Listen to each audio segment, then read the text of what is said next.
Right, so here's my 1976 Honda CB125S. I recently picked this up a few days ago, and the last owner said it had good compression, had good spark, but he could never get it to start. Said it ran at some point, but never did again. So anyways, I thought I'd make this video because there are some issues that are very common with these Honda CBs that I found on my last CB that I've shared over to this one, and maybe me making this video will help someone out there who's struggling. For a quick recap, this is my 1974 Honda CB200 that I traded one of my pit bikes for, and I had to track a lot of ignition issues with this bike when I first got it. The points are really bad. They were actually the wrong points, although there is 2 points. There's 2 styles for the points. One of them seems to be better performing than the other. I believe I got the Nippon in this one, and it's the one with the little adjustable bit, so it makes the point adjustment really easy. But besides carb cleaning and everything, and I think the relays and the charging system is another common issue with this. The ignition was my big thing.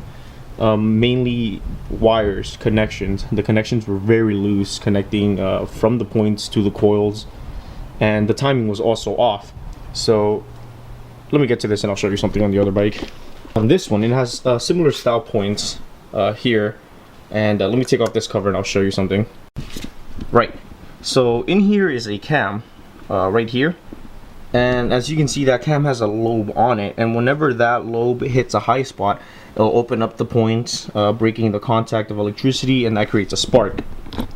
There's a lot of people who will take that cam and will actually put it in the wrong way, and there's a little mark that you're supposed to slide in and it'll lock it in, but a lot of people just kind of force it in, and wherever it fits and slides. I believe it's a little bit easier to do on a CB200 than it was on this.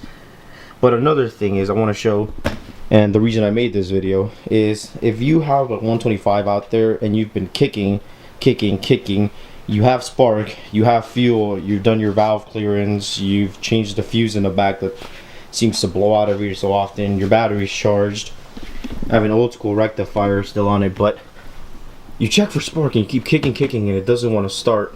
Well, you see this here? You see how close this little line is to here? Now, before anybody says anything, yes, this has been timed, this has been triple checked. The ignition timing is supposed to be there. If I was to put this cover off and you would see the F mark, it would line up perfectly and line up at the right time. But the issue is that when you put this cover on, those sidewalls right there make a connection to the points, and it grounds out the whole system. So basically, when you take it apart to check on it, you know, whether you're checking your points or you're checking the timing, the spark's there. It itself will show that, you know, the bike has spark, and you'll check for fuel, everything else, and it'll actually run with the cover off. But what I'm going to have to do is grind that down a bit. I don't believe I grounded that casing down. I think I just put a bigger rubber gasket in that one and it worked. But with this one, I'm not sure it will, because there's already a rubber gasket on here and it's not really doing much. I guess I could replace it and it might help, but my other alternative is just going to be to shave down that inside. I mean, the wall's pretty good clearance in there, so even if I shave it down just a tad bit, I think it's going to make the difference, because yes, the bike does run nicely. I actually just got it running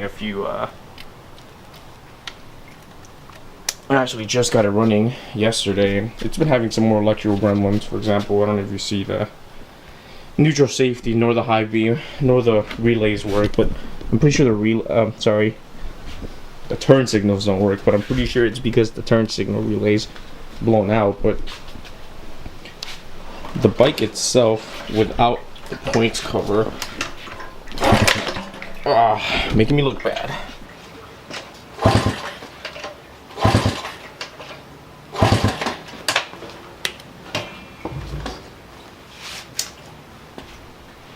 I think it would also help if my battery wasn't shot out dead, but here, let me get the charger on it. Alright, I have to put the battery charger on it.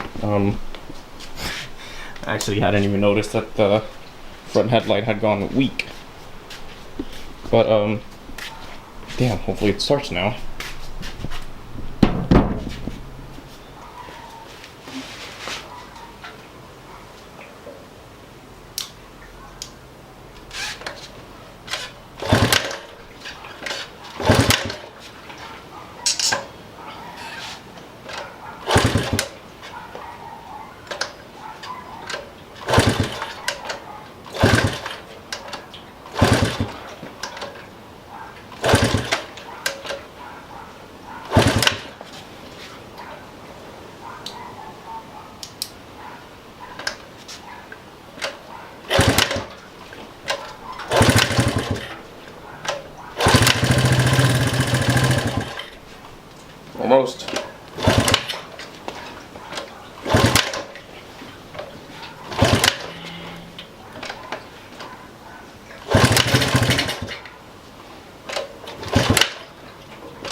goddamn bike is so cold-blooded.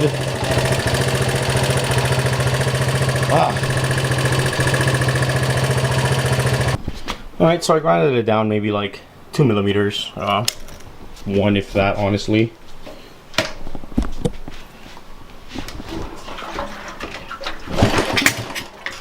Weak kick, sorry.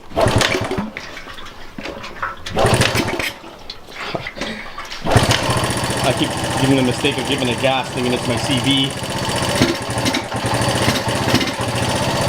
Oh, it would probably help if, you know, the carb had gas going into it.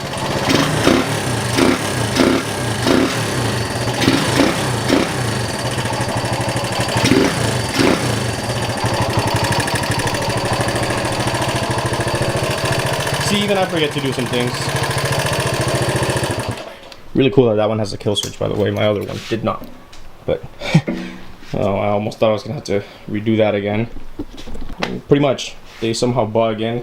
If all else fails, you might be one of those early year bikes that just got the really bad wiring harness. As you can see, there are some cooked wires in mine because this was one of those. But I haven't had it that long, so I haven't had time to address it or anything. But keep you guys updated on how it goes. Hope this helped you get your bike going if that's the issue you were having. And if you have any other questions, feel free to just leave a comment down below or anything and ask. You know, I might have a solution for your question, I might not, but we could probably see if we can find a solution for it via forums, other people. That's what communities are all about. Peace.